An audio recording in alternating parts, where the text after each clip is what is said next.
সভাপতি আসন গ্রহণ করেছেন এবং আমাদের এটা আমরা ইতিমধ্যে ওনাদের সাংগঠনিক আলোচনা স্বাধীনতা বিরোধী শক্তি আর একটি ফ্যাসিবাদের সহযোগী তাদের মিলনে গণতন্ত্র পরিপুষ্ট হবে এটা আমরা মনে করি না।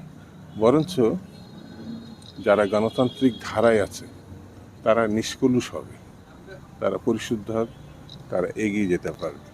তো মেরুকরণ যাই হোক, জনগণ সেটিকে অনুমোদন করবে, যেভাবে অনুমোদন করবে আমরা মনে করি সেটাই হবে গণতান্ত্রিক। বিএনপির মতো একটি রাজনৈতিক দলের যে দলটি 17 বছর 18 বছর ধরে লড়াই করছে ফ্যাসিবাদের বিরুদ্ধে, গণতন্ত্রের প্রত্যাশায়, স্বাধীনতার প্রত্যাশায়, মানুষের অধিকারের প্রতিষ্ঠার প্রত্যাশায়,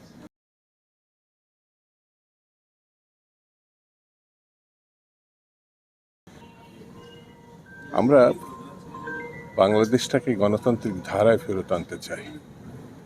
আমরা মানুষের অধিকারকে ফিরিয়ে আনতে চাই এবং এই যে লড়াই 17 বছরে, সেই লড়াইয়ের যাতে আরও সুপ্রতিষ্ঠিত হয় সেই জন্যে সারা দেশে বিভিন্ন জায়গায়, বিভিন্ন জেলাতে, থানায়, ইউনিয়নে যেখানে সম্মেলন হয় নাই, সাংগঠনিক একটু পিছিয়ে পড়া জায়গা আছে, যদিও ঠাকুরগাঁতে পরিপূর্ণভাবে সাংগঠনিক তৎপরতা নির্ধারিতভাবেই হয়েছে। একটি মাত্র থানাতে সহসাই সম্মেলন হলে এখানে সম্ভবত আগামী মাসেই আমরা জেলা সম্মেলন করতে পারব।